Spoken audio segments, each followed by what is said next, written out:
He transformed a hunter into a deer, so his dogs would kill him just because he saw her naked.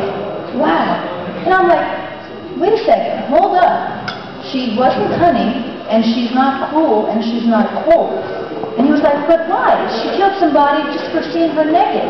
And she's a huntress, isn't she? So that means that she is cunning, right? Well, he didn't say it exactly like that, but those are the thoughts that inspired me. First of all, do we ever look at the energy behind somebody's entire life? What drives them to be who they are and how they are before we judge or before we make assumptions? Let's take a look at that, because let's take a deeper look at Artemis. She's my favorite goddess, by the way. Anyway, sorry.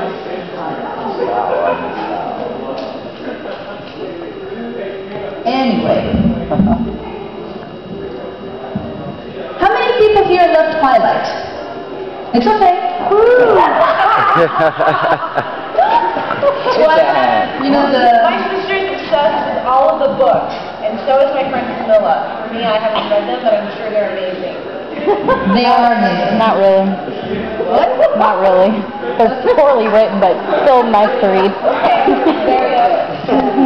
Well, the bottom line There's definitely an obsession. Twilight is because in the book Breaking Dawn, there is a baby born that's half vampire, half human.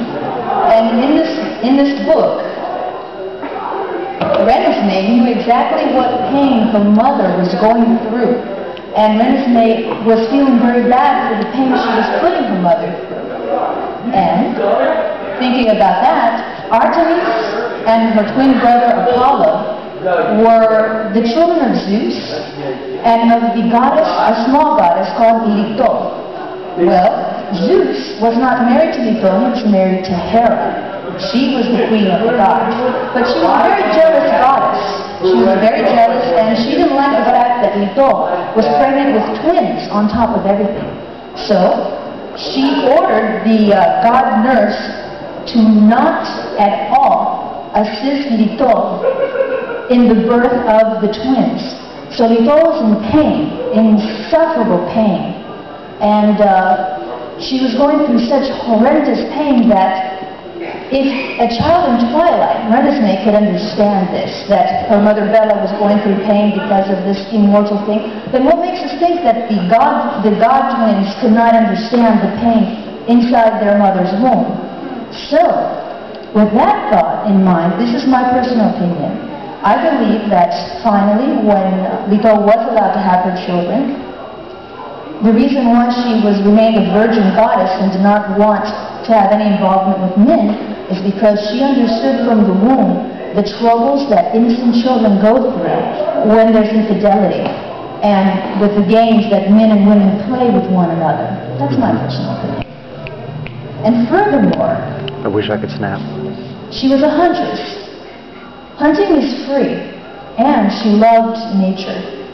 Now, here's the thing. A dishonorable hunter is the kind of hunter that just kills for pleasure.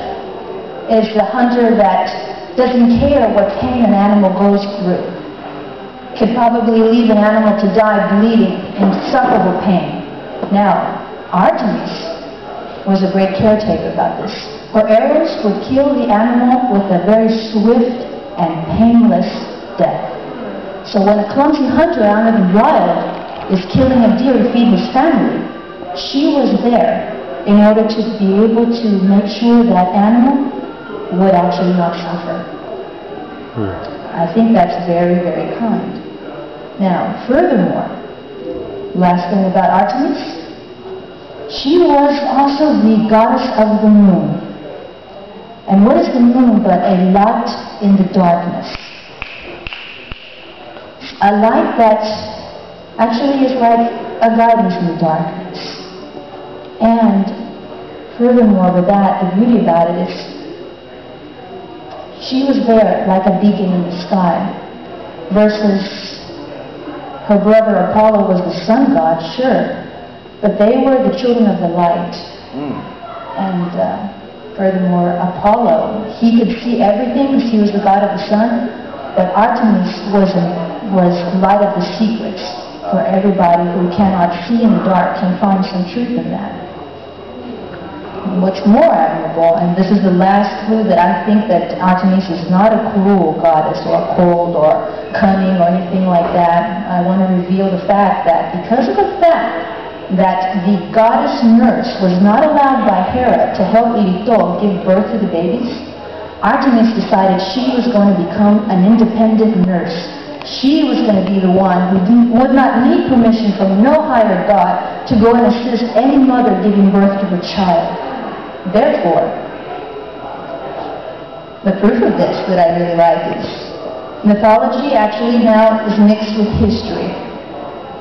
When Alexander the Great was being born, the best of the best temples of Artemis had caught on fire. And historians say it was because all the gods were busy to actually watch the birth of a great man, Alexander the Great.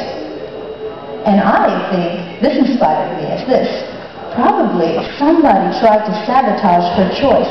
Do you want to save your temple, or do you want to go and help Alexander the Great being born? And of course, what did she choose? The birth, of course.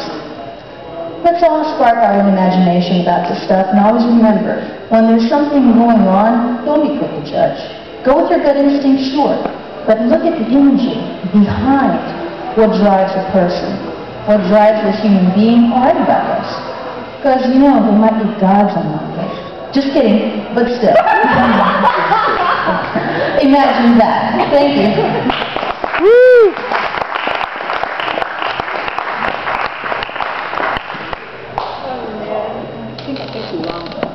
That was awesome. Okay, how do you stop the recording?